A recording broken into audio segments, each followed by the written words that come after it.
Meanwhile, there is a showdown over infrastructure underway in Washington. Senate Democrats moving forward today with a key procedural vote on the $1 trillion bipartisan infrastructure bill. Despite not finishing actually writing it, Republican leadership signaling they will not sign off on the bill until they see what's actually in it and how this will be paid for.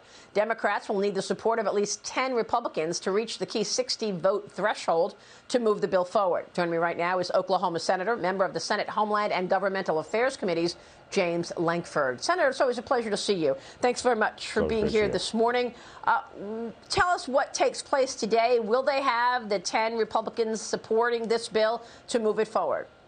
They will not have Republican support on this, nor should they have any support on this. This is a whole new low. We go back from 10 years ago where Democrats were saying we need to pass the bill to see what's in it. Now they're talking about trying to pass the bill before they even write it. Literally no one has seen the text. No one, even the people that are in the negotiating team, have not seen final text on it. And they're trying to be able to bring it up for a vote and say, let's move to start debating a text that no one has actually seen. So the most basic rules of any legislation, you got to be able to read it. You need to be able to know what the score is on it. That is how much it's going to cost from an outside entity to be able to look at it and evaluate it. And then you start moving to debate on it. So no, it's not going to move to debate today, nor should it. So that's pretty extraordinary, actually. They want to debate something that you're not sure what's in it and how to pay for it. So where does this go from here? And what are your thoughts on the $3.5 trillion reconciliation plan that your colleagues on the left are preparing as well? I understand they want to throw an amnesty component in there. Maybe they want to throw some voting legislation in there, throw in the whole kitchen sink to try to get it through reconciliation.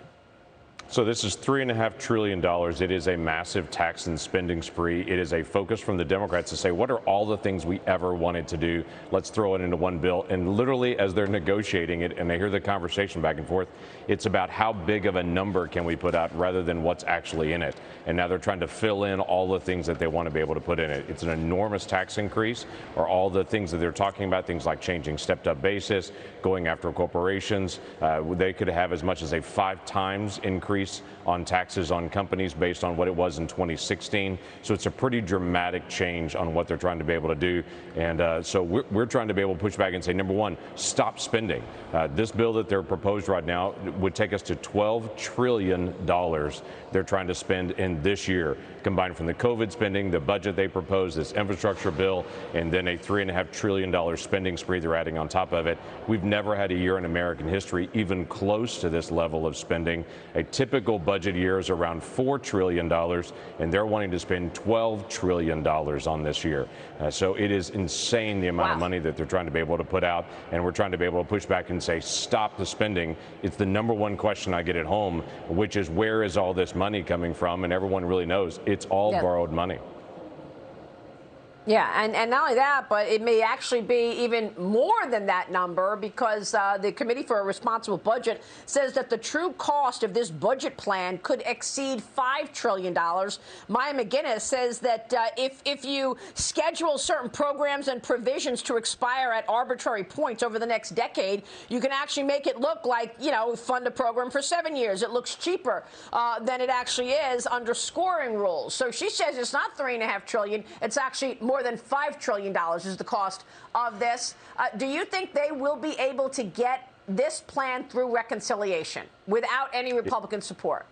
They certainly would not have any Republican support on this. This would take every Democrat in the House and the Senate all combining together to say all these liberal wish lists are all our wish lists as well. So that would mean every single Democrat has to come on board and to say, we want to raise taxes to historic levels. We want to do historic amount of debt spending. We want to be a part of creating all these new entitlements. They're already started a program now for every child that their parents make $150,000 or less are getting cash payments for every single child coming in the mail now. They want to dramatically increase that.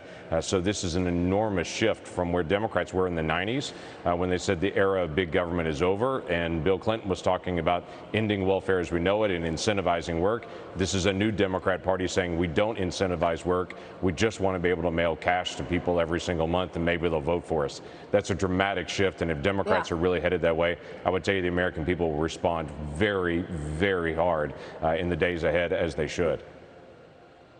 Well, it certainly is feeling more and more like a welfare state, I've got to tell you. But, Senator, today you are releasing a major report on how the Biden administration has wasted $2 billion, taxpayer dollars, to pay Department of Defense contractors not to build the border wall. Tell us about it.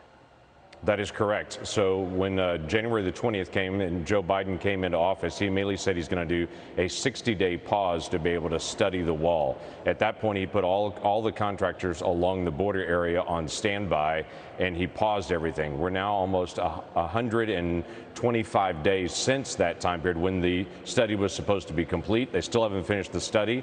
We're literally paying people $3 million a day now to watch the materials along the border area, though they're not installing it. They're just watching it. It is up to $2 billion that has been spent just this calendar year to not build the wall. So instead of actually just finishing construction, which was what the career professionals at DHS and President Trump was so clear about that we need to be able to do, instead of doing that, he's actually paying people to watch the materials, not build the wall, and we have wasted $2 billion that could have been used for our national security. This is absolutely extraordinary. And, you know, they say that COVID is their priority. Meanwhile, the border crisis has turned into a COVID crisis. 80% of the new cases because of that Delta variant. And many people are coming into the country not being tested. And now we know they have COVID. That is correct. And this is the reason that President Trump put in place a protection to say people cannot just come across the border. We're going to turn people around. It was a logical, reasonable thing to be able to do that.